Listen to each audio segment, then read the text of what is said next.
What's the latest in the market? I would say chaos. Okay, what is the next property we're buying? The historic interest rate in America is 7.5%. Maybe COVID again, maybe nuclear war, they'll go back to 3, right? Yeah, exactly. 3 of the largest banks in the United States failed.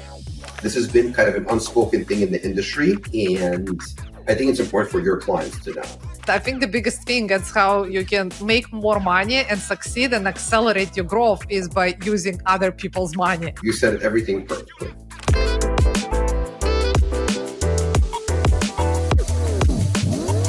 Hello, and welcome to the Money Mindset Podcast. I'm your host, Alex Leykind, and today we have a very special guest, and I'm thrilled to have Alex Leykind. Alex is the managing director at Equitus Capital Group and an expert in commercial loans, mixed-use properties, multifamily investments, as well as the SBA loans. With his very extensive experience, Alex has been instrumental in helping many clients achieve their investments goals, as well as a lot of my clients. And then also I remember when that's how we met when I was selling my building.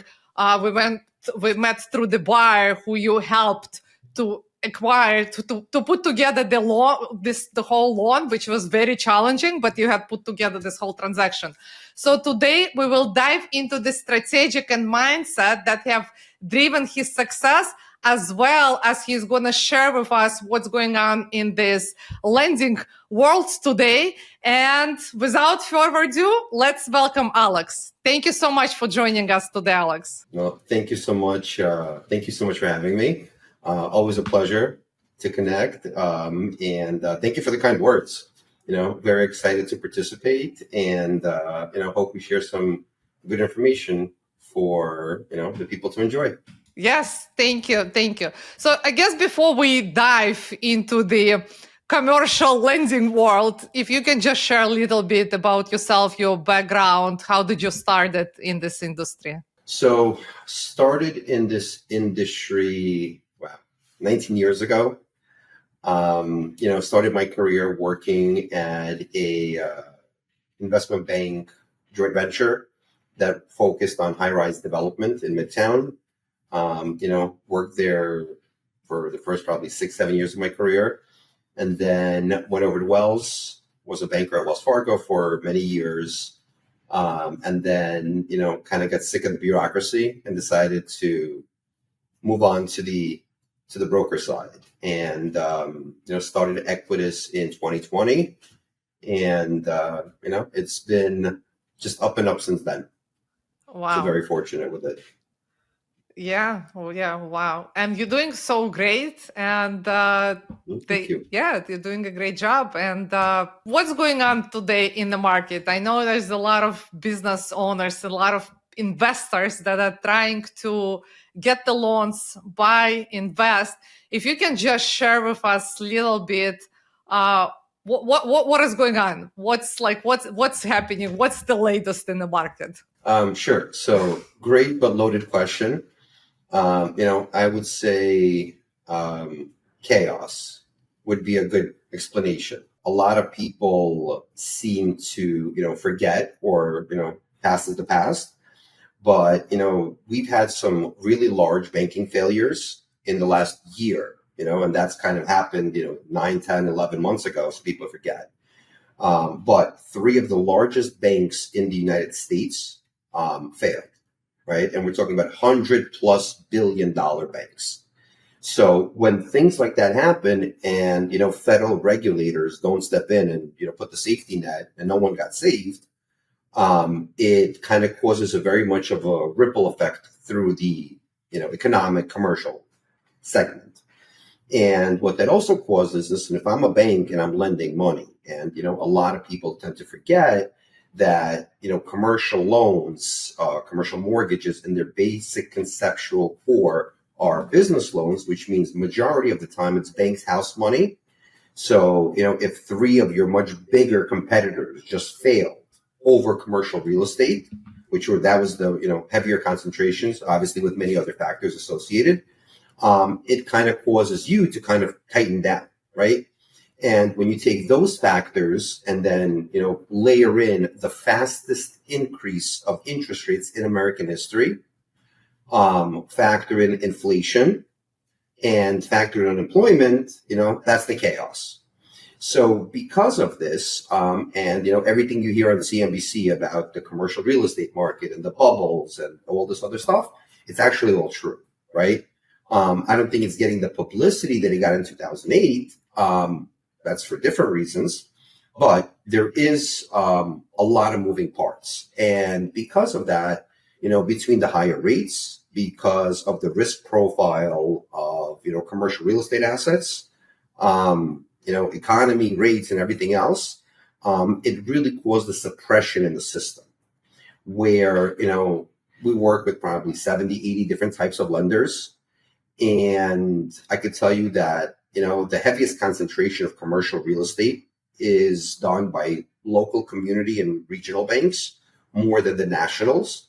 So because of that, those are the smaller banks. And when they're holding a lot of debt on their books, and the economy is kind of, tailspin, it's causing a lot of banks to, tighten down, which, listen, some banks completely tapped out of the commercial lending right now. So they're not lending on commercial real estate or, business transactions at all. Others are lending, but they're also lending very conservatively. So, underwriting is extremely tight. The banks will ask 20,000 million questions at any given time. Like, I would say to transact now, you have to be a very strong and tight borrower, because even the good ones are getting a very hard time. So I don't want to be, Dr. Doom, but, it's a little chaotic. Yeah. So with everything that you just mentioned, with the chaos that's going on in this lending industry, so then it's very crucial for the business owners or investors to prepare themselves to be able to apply for the loan, to receive the loan. So what would you suggest, the tips you would give to small business owners, to investors, whoever would like to get a loan today to acquire a property?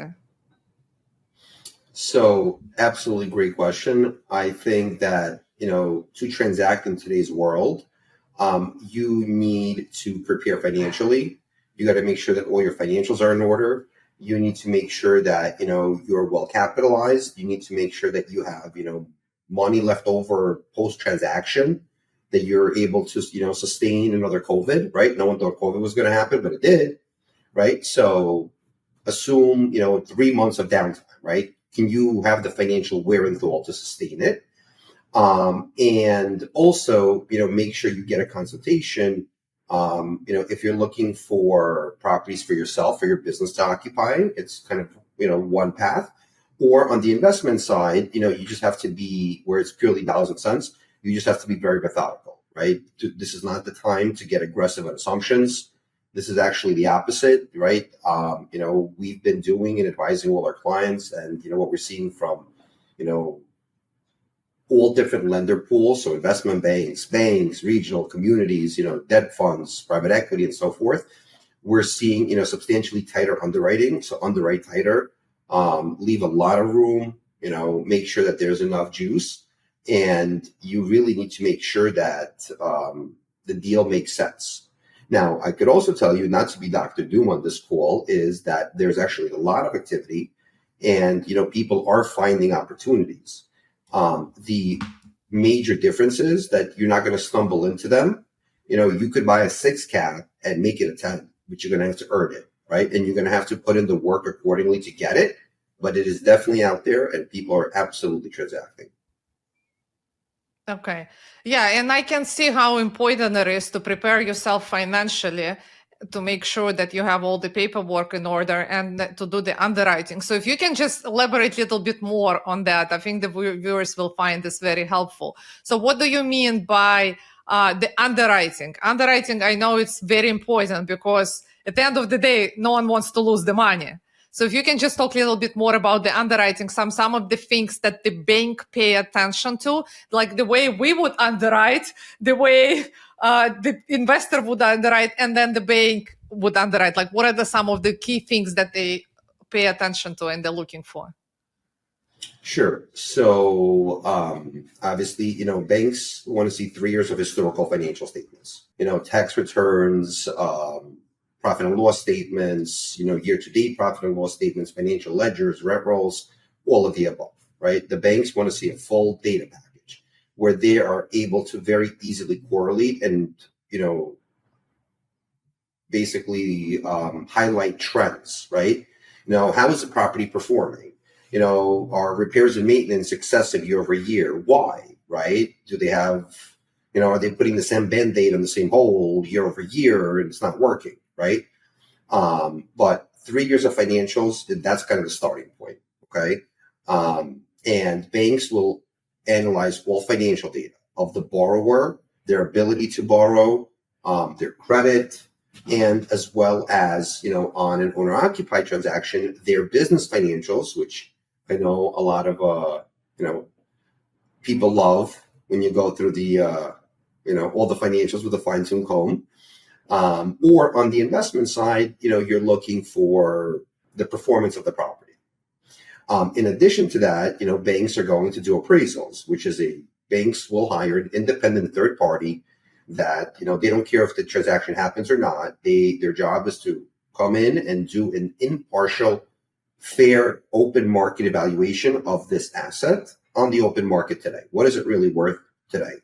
So banks will run appraisals, and then on all commercial transactions, banks will also order environmental reports, make sure that all types of properties are environmentally clean. And that is a very big thing because environmental issues is a whole separate, topic of conversation.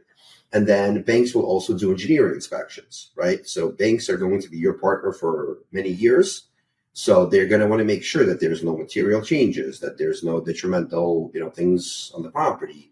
What is the lifespan of the roof, of the mechanicals, right? And that all kind of bakes into one pie when you factor in, strong financial borrowers, experienced operators, having money left over, that if the boiler blows up, you have the financial means to cover the payment, get it fixed, working, and not lose cash flow or downtime. Exactly. Yeah, exactly. So the financial aspect is very important because at the end of the day, you want to make sure that you're making cash, that it's a cash flow positive. And from everything you mentioned, then so basically they need to make sure that they prepare the investors, the business owners, 3 years of the financials. So all the books, everything needs to be done. Tax returns, financial statements, business, personal, all of the above. All of the above. So, and the personal as well for the past 3 years. So the bank will be looking at that as well. Yeah. Okay. Correct. So I wanted to talk a little bit more about like the cap rate. You were talking about the cap rate before. So I see this very often. Lots of investors, they focus a lot on the cap rate. So if you can just talk a little bit more about like how is that cap rate calculated and how does that correlate together with the mortgage rate and what is the importance of the cap rate in the deal? Sure, absolutely. So great question. So cap rate is the reason why people buy investment commercial real estate. And your cap rate stands for capitalization rate, which is your rate of return on your investment, right? So if I spend $1 today, how much am I making back in return, right? And cap rates are calculated based on net operating income, which is, you have your building, all your expenses, your net number, divided by the purchase price or property value, the lower of, right? And that's going to give you what your rate of return is. So people hear, I'm buying a 6 cap, I'm buying a 7 cap. What does that really mean? That means that based on certain financial incomes and expenses, this property could generate a 6% annualized return, 7% annualized return. Now, the biggest discrepancy that I see, day in and day out is there's a very big gap between, seller or, listing properties, the way they are underwritten by the sellers or their representatives and presented as certain rates of return, versus compared how banks underwrite and determine capitalization rates and their rates of return. And what does that mean? So, sellers need to reduce the expenses to make them lighter to show bigger income, which will ultimately get you a higher cap rate. However, banks and people such as myself and appraisers, which is the guys that have the ultimate trump card, are going to underwrite conservatively. So there is a whole plethora of expenses that usually you will never see from a seller, which when the finance folks underwrite, it's going to come up. And what that ultimately does is it takes a presented 7 cap, and by the time we're done with it, it becomes 5.5 cap, right? And now that looks completely different. So obviously, the higher the cap rate, the better. That is your upside. But I think the people that are transacting today and what people need to really understand is that it's not always about the going in cap rate, right? As one of my mentors, taught me that most people make money on commercial real estate on the in, on your entry point, right? Everything else is fluff. So you want to get in at a aggressive enough cap rate where you feel that based on your expertise and your business plan and your execution, you could make the future value. So if I'm going to buy a 6 cap today, which I personally do not think is a good return, but by the time I, renovate the units, increase the rents, and do 1, 2, 3, and 4, then by the time my business plan is executed, I'm going to make it a 10 cap. And that's a very, very big difference, right? Usually people that buy, going in conservative cap rates, such as you could buy your triple net, AutoZones and Starbucks, right? And those trade at a substantially lower cap rate because it's just a much safer investment. It's the same thing as buying a treasury, right? So think of it this way. If you're buying a AutoZone or a Starbucks at a 3.5 cap, well, today you could buy a 5-year treasury at 4.25. So you might as well do that, right? Now, but the second part of the equation is what people need to understand is how it impacts finances. So everything in the financial world has to stay in balance. So if you're going in at a certain cap rate, that is your rate of return. If your cost to borrow, which means to take a mortgage, is higher than your rate of return, the bank is going to make you balance. And the way that the bank is going to make you balance is by giving you lower proceeds. So if you think that you're going to want to buy today a 5 cap when interest rates are 6.5, 95% of transactions are going to require 35 to 50% down payments, maybe more, because your rate of return is smaller, at least going in, is smaller than your cost of debt. And because the banks want a little cushion in your favor, they're going to bring down the loan proceeds low enough where that aggressive cap rate is still profitable to the property owner. Yes, yeah. And I totally agree with you. Because the last thing that you want to do is over leverage yourself. And that's, you just explained it, to make sure that it's in balance. And I see this very often as investors focus so much, as you mentioned, on this cap rate.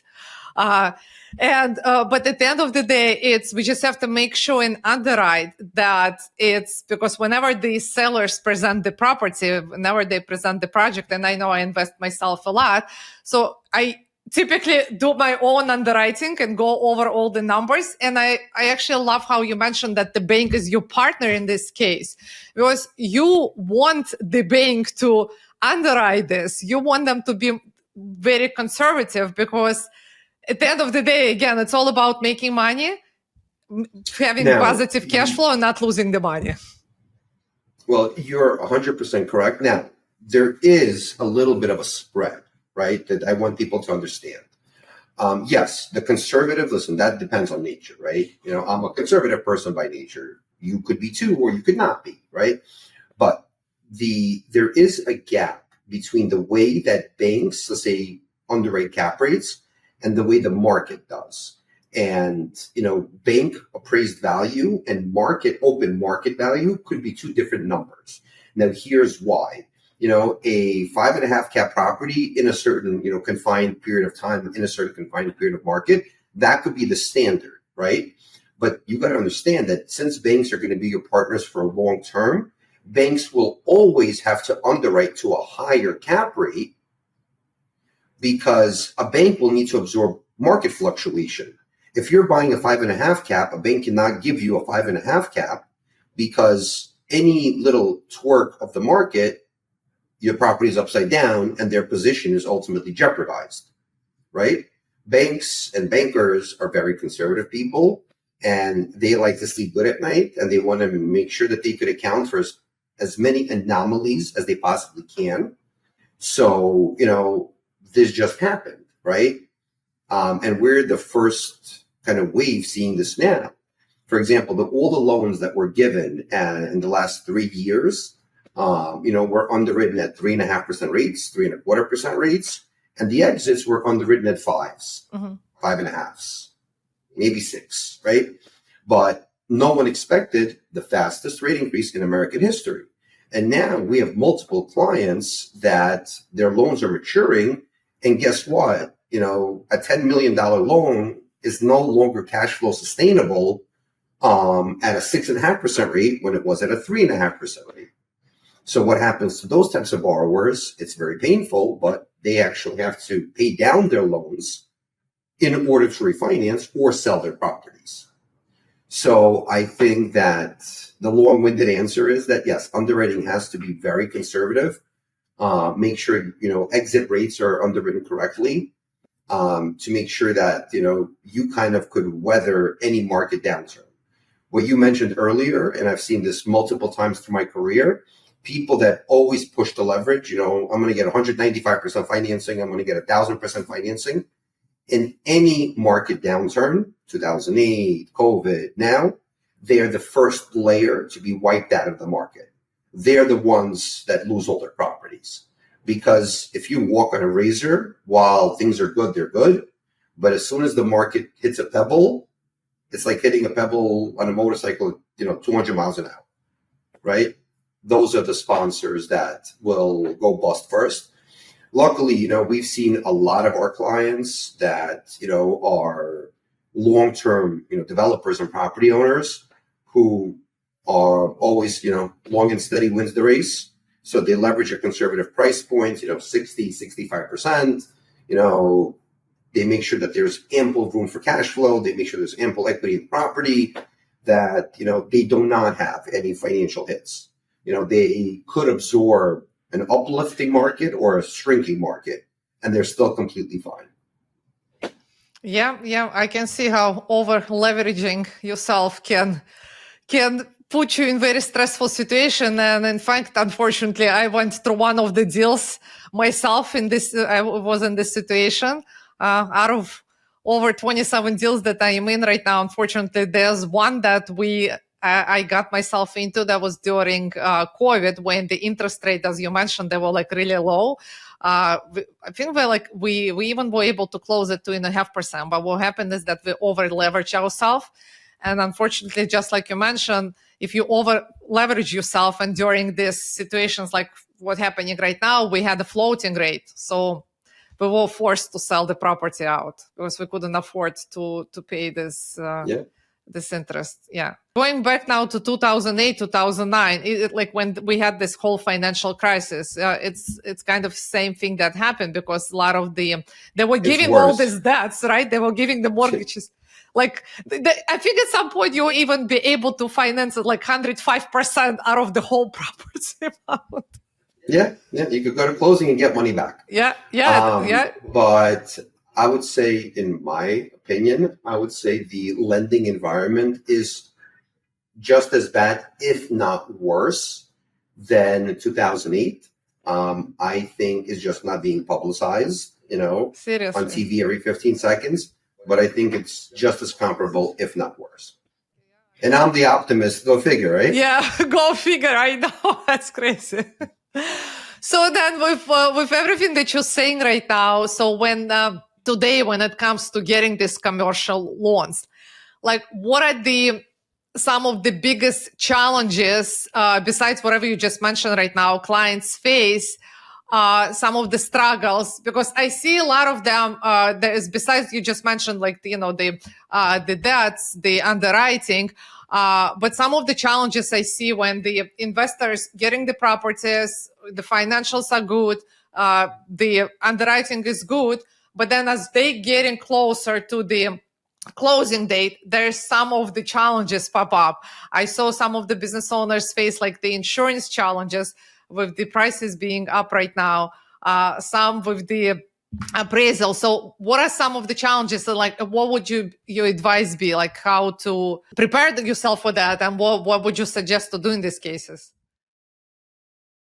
So I would say, there's certain things that you can prepare for, right? And unfortunately, in what I do, in commercial lending, there is so many data endpoints, right? That goes into any transaction that anyone could have a technical malfunction, right? And that could be the appraisal, the engineering, the phase one, the legal, the title, the use, the borrower, right? There's unlimited inputs. However, I think that if proper underwriting and due diligence are done up front, and that's actually one of the biggest things that we do for all of our clients, and we do this literally all day, every day, is we work with clients to analyze properties, underwrite them for them, and kind of spoon feed it back to them based on the data and the market, information that we have working with many different kinds of lenders. So we know how banks are underwriting, we know how investment banks are underwriting, we know how, agencies are underwriting, and so forth. So it's all about structure. And guess what? If you underwrite the properties, as I discussed, with certain expense ratios, and you underwrite to align with the banks and the appraisers, then you won't have as many appraisal issues because you're underwriting them correctly, right? So when you underwrite a property and you don't use some of the expenses and you use a lower cap rate, and then the appraiser comes out and says, well, you missed 4 expenses and it's not a 6 cap, it's a 6.5 cap. That's when you start seeing those $2 million short appraisals, right? Lucky guess, good estimate, Yeah. If you underwrite it correctly and you set the proper expectations going in, you will avoid as many of those landmines as possible. And in my opinion, today, to transact, you have to be extremely immaculate to detail.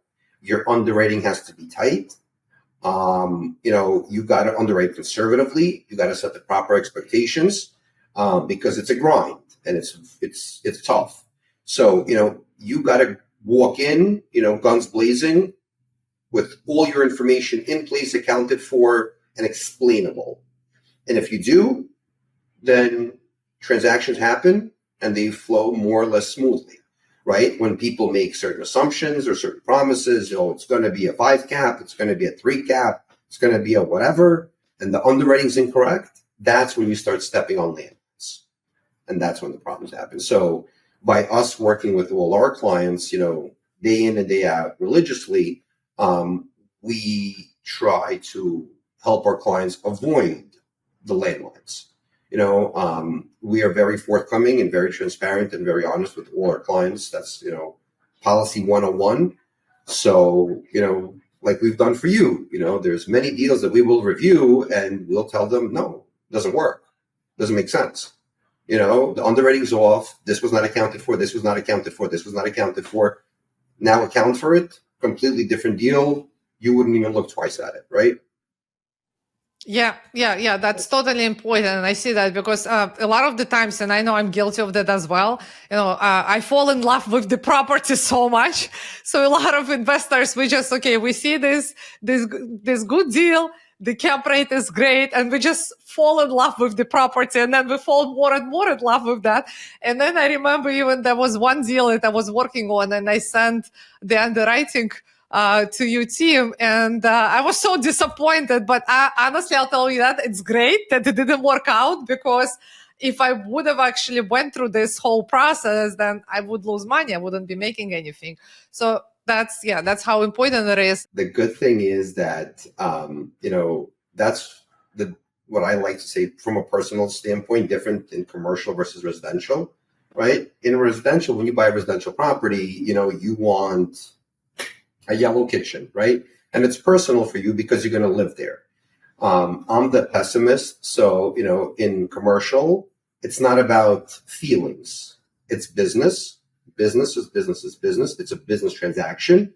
And the way you invest in a business transaction, they're dollars and cents. I don't care if the kitchen's yellow or green or purple. If I'm happy with the 2 cents that I make for a 1 cent investment, fantastic. Then I'm a winner, right? What the property looks like, if it doesn't make you money, you're not going to live there, right? Property could be beautiful and bleed out all the money that you spent. That negates the purpose, right?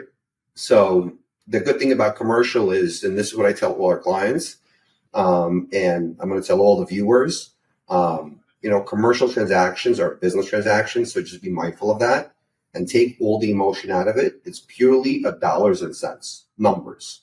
Numbers. Do the numbers make sense? Do they not make sense? If you're happy with the return, have at it. Yeah, exactly. Totally. And I'm totally with you on that. The numbers have to make sense. There should be no emotions. You're not buying this property to live in there. You're buying to make money out of that.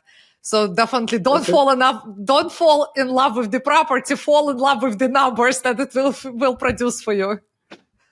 Yeah. Spot on. Yeah, totally agree with that. As far as with the commercial lending, with the loans, like what are the rates today? Are they like going down? What is the expectations? I know we're all patiently waiting for the rates to go down. So, rates in today's world are very subjective, especially that, in commercial lending, just a little tidbit of information, commercial interest rates don't operate like residential do, right? So any given bank, a residential bank could have a quarter higher, quarter lower, but, that's a business buying strategy. When it comes to commercial, every commercial deal gets its own rate based on the merits of that individual deal.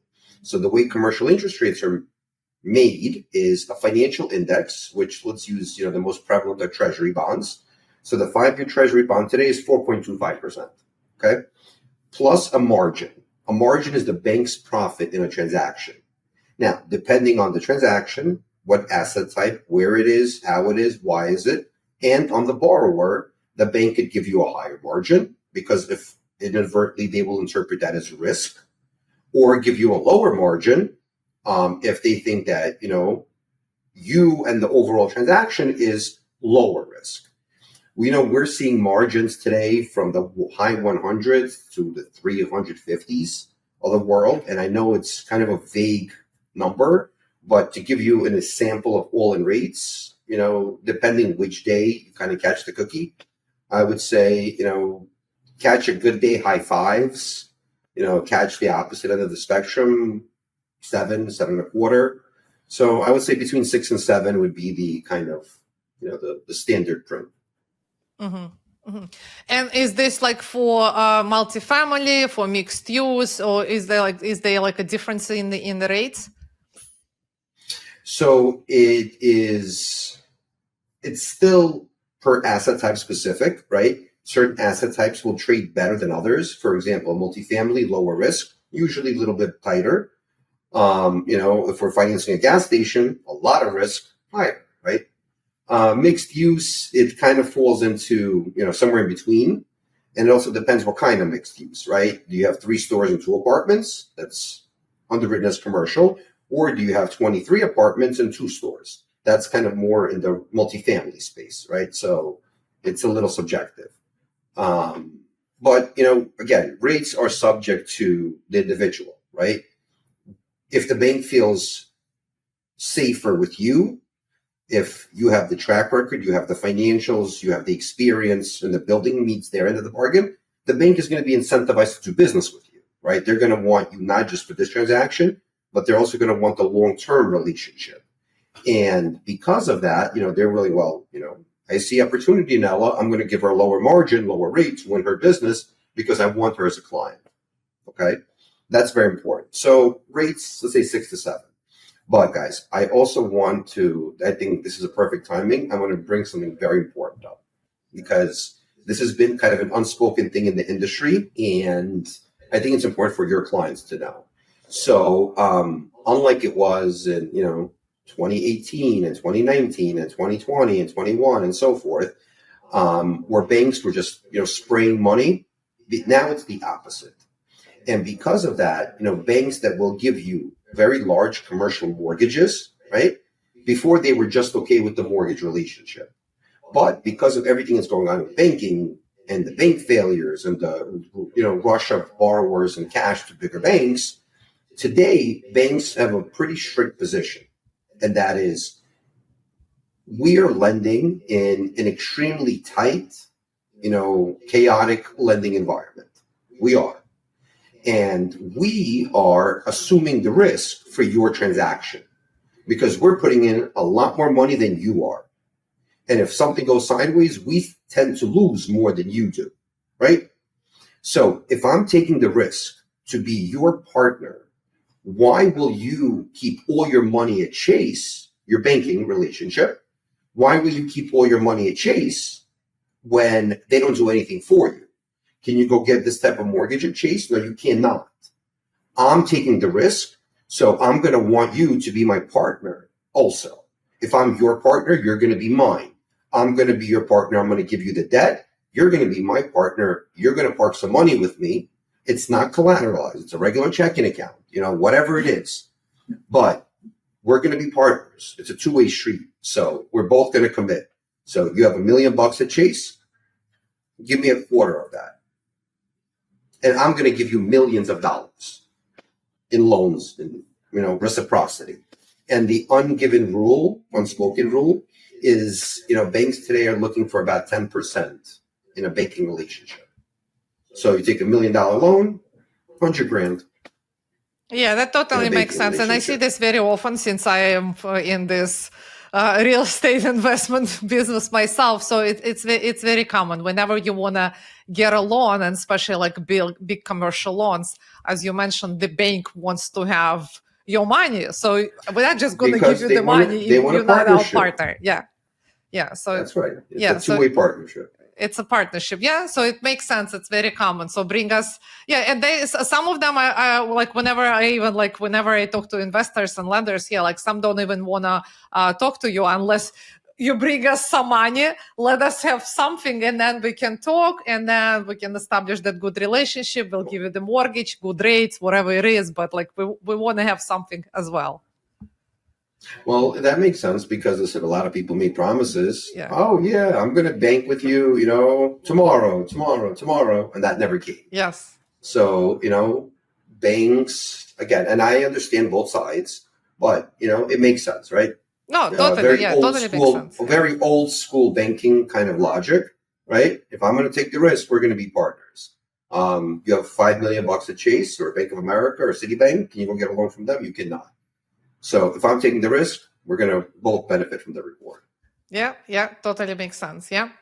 And today I see there is a huge lot of popularity. It becomes very popular to invest for the foreign investors coming in US in buying the investment properties, buying real estate. So what are the programs for the foreign investors that would like to invest, and like how does it work? Does it like the same process? You still have to go through this whole financial checkup? Like what do they typically have to have in place to do that? Sure. So when it comes to foreign investors, everything that's going on in today's world, right? It's actually very important where they're coming from, right? There is a very big list of countries that cannot come. Okay. So that's step number one. Step number two is that, yes, there are banks that will lend to foreign nationals. It will be done on a reduced leverage standpoint. And because there is no warm body, like no one here, to collect, they will also, usually put in different loan structures. So A, it's lower leverage. B, it limits the lender pool. And like, basic economics, if there's a limited lender pool, they should be willing or forthcoming enough to understand that they will pay some kind of premium and interest rate because, the bank's position is ultimately the only recourse is the property in their situations. But yes, it is available. The underwriting works the same way. It's just a matter of leverage points. Yeah, I can see that. And Yeah, it rates. makes sense to have good leverage. Yeah, makes sense. And then obviously they do the whole underwriting where the money comes from and So that's done on every single transaction. The KYC, know your customer, money laundering, all of those checklists. That's, the regulatory banking compliance is extremely, stringent. So, every borrower will be checked against OFAC, against, money laundering, against everything. Yeah, makes sense. Yeah. Well, now I want to shift gears a little bit, and I want to talk a little bit about the SBA loans. So the SBA loans, it can be a great resource for small businesses, especially for those that just want to start up. If you can just explain the different types of available SBA loans and for what type of businesses. I know typically there is like different types of programs, especially like if you're like in the medical profession. Like if you can talk a little bit about that. Sure. So, SBA is the Small Business Administration loans. A lot of people thought they're new because they really became, really popular during COVID. But it's the U.S. government, right? And the whole point of this organization or this branch of the U.S. government is to help small businesses grow into big businesses and hire employees and pay taxes and so forth. So there is predominantly two types of SBA loans. One is a 7A loan and the other one's a 504. The 504 is predominantly easier. That is used to buy real estate. When a small business will buy a commercial property and they must occupy at least 51% of the total property physical square footage. If they do, and if their business could financially carry the obligation, then between the bank and the SBA, we could facilitate 90% financing of the purchase price. Plus, we could include, renovations and working capital and expansion. All of that could be financed into a overall credit facility. Okay. The second option is 7As. Now, 7As could be used to buy property, where predominantly they're used for business operations. So, you need a working capital loan, a working capital line, you need equipment finance, you need all that kind of stuff. Those things could be done through the SBA. And a major reason why, people use SBA is because SBA is a lot more forthcoming than conventional banks. They'll let you work with projections. They'll give you some flexibility forward, where historically commercial banks look at what have you done for me in the past. SBA will give you a little bit forward, which is great. Now, there's a couple of things to know about SBA. So nonprofits are disqualified. Obviously gambling disqualified and pornography disqualified. The major That food makes groups, sense. right? Also, there is something called too big for SBA. So if you have a company that's more than 50 million top line revenue and has more than $5 million EBITDA, they're deemed too big for SBA. Okay. And then on the personal borrower side, there's a component. If, let's say, the guy has $10 million in the bank in a checking account, he will be considered, too big for SBA. So that's a very important kind of, caveat. But great product. We do a ton of it, both 7As and 504s. It's really designed to help small businesses kind of accelerate. It's not the product, where, I have a business idea, so I'm going to borrow all the money, right? It doesn't work this way. You need at least some kind of foundation of a business, and then SBA is there to help you scale up from there accordingly. And to kind of, just piggyback off that, I would say the trailing would be, there are special programs for healthcare, right? In my world, in banking world, doctors are kind of a sure thing, right? So doctors make money during COVID. They make money not COVID. Good economy, they make money. Bad economy, they make money. Doctors are a constant.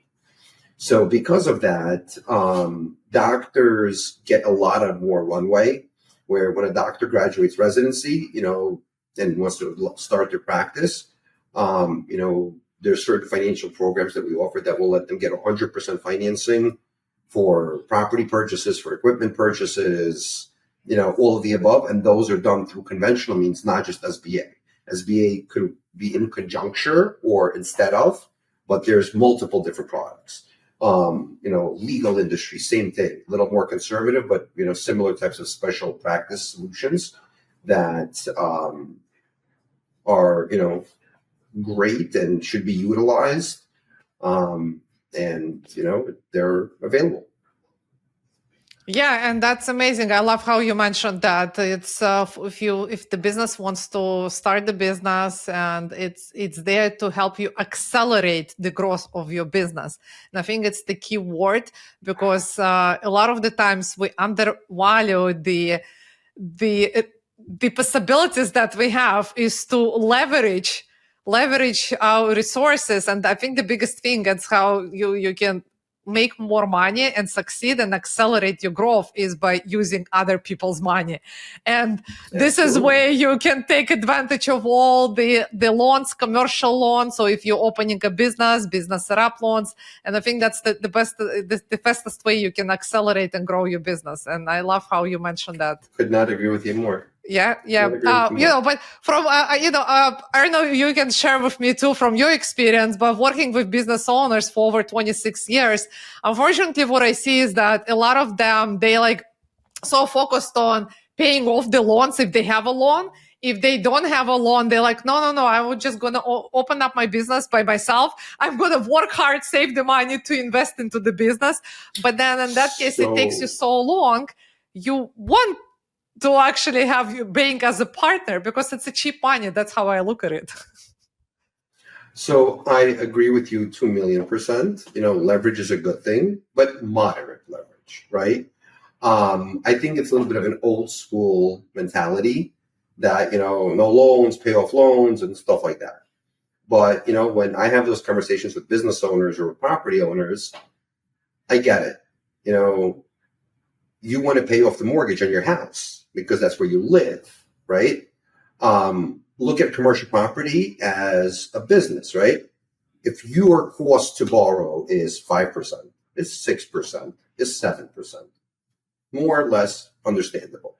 However, if you take that same amount of money, if you're paying $1 million loan at 6%, if you take that same $1 million and invest back into your business, can you make more than 6%? And if you could, well, A, you better be, right? If you're a business.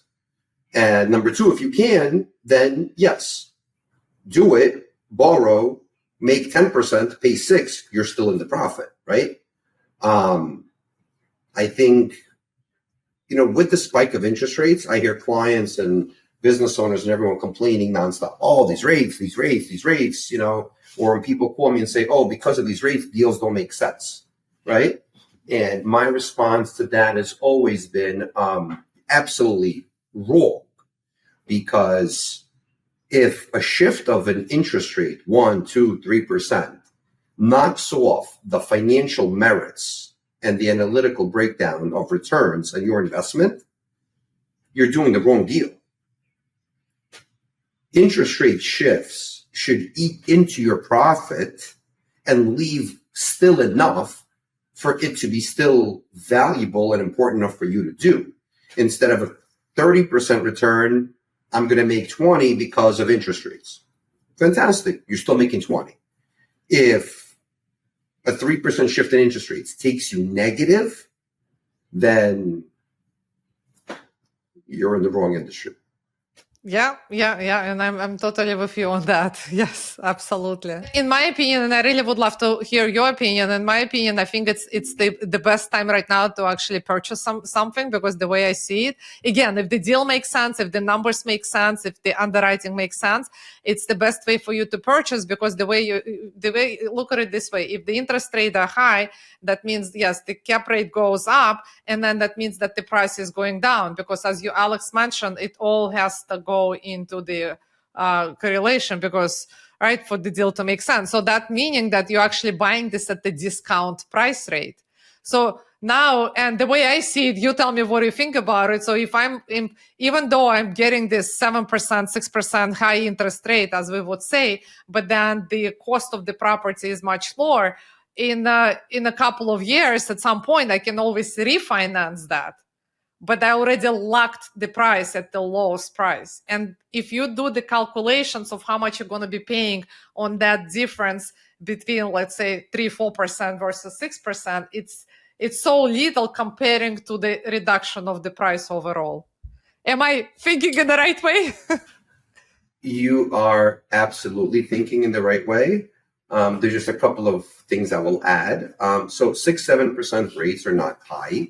People just get spoiled very easily. The historic interest rate in America is 7.5%. Obviously, 3 is better than 7, but I've been doing this for 19 years, and 3, in my opinion, is like a once in a lifetime thing, right? Maybe COVID again, maybe nuclear war, they'll go back to 3, right? They didn't go to 3 in 2008. Just be mindful of that, okay? They did. So interest rates, like I said earlier, should, eat away at profit margin. It should not be the deterring factor. With respect to cap rates going up to match interest rates, that is absolutely all correct and accurate. However, cap rates adjusted.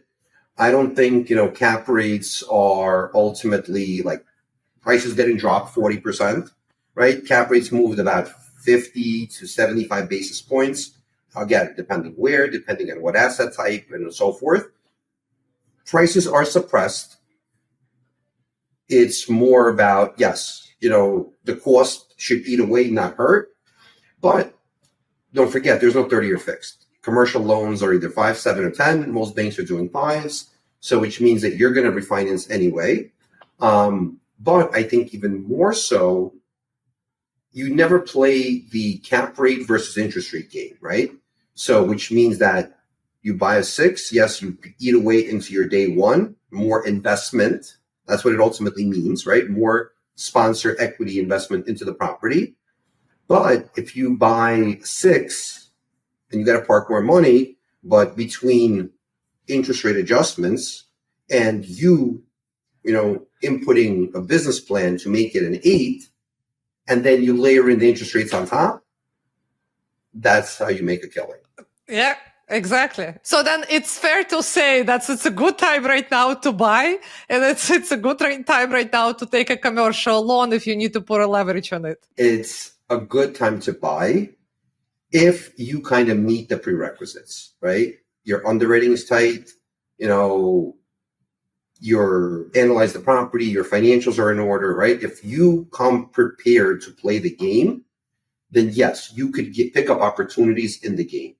But do not think it's a cakewalk, right? Because the banks are going to slap you back into reality very quickly, right? But as long as you come prepared and you have, someone on your side helping you through the transaction, then you ultimately will come out a winner. Yeah, absolutely. You come prepared. And that's exactly what I typically tell my clients whenever we're working with my clients in the beginning of the year. When the year starts, I was like, okay, what is the goal? Where do you want to see yourself at the end of the year? So typically majority of them that I'm working with, they all love to, now they got to the point where they want to start building wealth. And then to build wealth, they will invest in real estate. And by the way, we have lots of mutual clients that we work together with. So, and that's what I typically do with them when the year starts. Okay, what is the next property we're buying? When would you like to buy it? And now we need to prepare you to make sure that you're able to close on that property. So the being prepared, I think it's the key if you would like to invest, if you would like to buy real estate. So that's make sure that you have all your financials. Yeah. You said everything perfectly. Yeah, thank you. And another thing I wanted also to just to add, you mentioned the that we got spoiled or with the interest rate, thinking that the interest rate so high. When I purchased my first property, we closed on that in 2001, but I started the search, I think, like in 99. So the interest rate back then was like almost 9%. I closed in 2001. mortgage was 8%. So we definitely got People spoiled. forget. People forget. Yeah, we forget. Yeah. So listen, we can go on and on. There's so much we can talk about it. I absolutely love this. I think there's one more thing that I wanted to touch base on. If you can share with us, there is that special program right now. I think special like in the states like New York, like the states where with the low income, like if you as an investor acquire the property, I heard that there is some kind of like a special loans for the low income communities if you buy in this low income community investment properties and then you rent them out. So it's not, it's always been around. Okay. There is something called a economic geocensus tract, and that's based on the LMI track record, zoning maps. So if properties fit into what's considered a lower LMI area, banks actually need like reinvestment credits that they will have to meet every year by investing into those properties. So they'll usually give you, a little bit of a better pricing or maybe a little bit of a better loan structure, that kind of stuff, to invest into those areas. And also don't forget that a lot of those areas are also the economic development zones where, opportunity zones where you don't have to pay the capital gains. Right. Yeah. And I see a very big trend right now, especially like in the states like New York. I see that it's very big trend for the investors to acquire this property. New York has a housing shortage, right? You got to put all the people, right? A lot of immigrants are moving, and New York has a housing shortage, right? It's either they go into shelters or, they don't. So that's always opportunity there. Yeah, absolutely. Yeah. So you just gotta go with the opportunity. You have to see where's the opportunity. As you mentioned, how shortening. So there's always investment opportunity everywhere. We just need to be aware of that. And you need to be just very diligent. That's it. Yeah, exactly. Absolutely. Definitely. Yeah.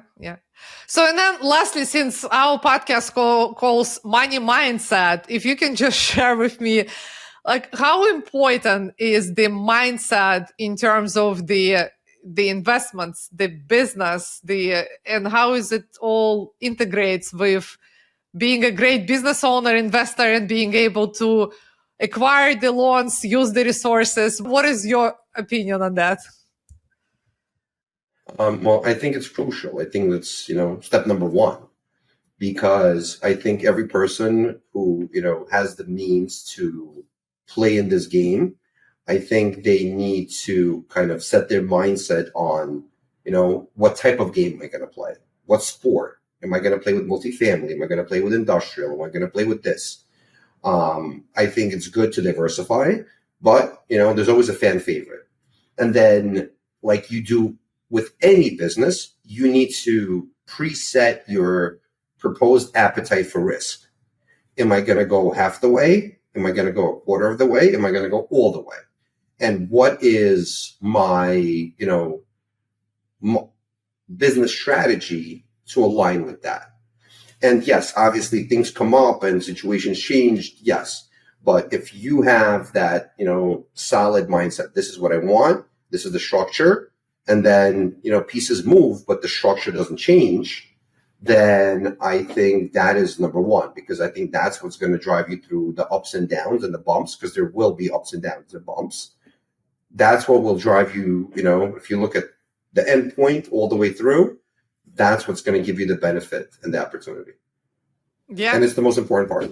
Yeah, totally. Because people will panic, and, we've seen clients panic during COVID, and they sold properties where, they could have, made exponential money. But, panic and mindset, very important too. Yeah. So that's basically being disciplined, focused. So what was if you can just share with us, I'm curious, what was your biggest deal that you closed and you're really proud of? In my career? Yeah. $128 million. Wow. How did it make you feel doing that? The same feeling as childbirth. That's cool. That's exciting. Wow. I think it took the same amount of time too. So I love that you mentioned that. Yeah. And I realized that too. It takes the same amount of energy to close a big deal and then the small deal. So the reality, the small deal is worse. the small deal it takes more time and more energy. Yeah, I probably agree with you that. So that we need to focus more on the big deals. Unfortunately or fortunately, I think we have to focus on the mall. Yeah. We got to help our clients, so we got to focus on them all. Yeah. I love that. I love this. Well, this was great, Alex. It's been fantastic having you on the Money Mindset podcast. Pleasure.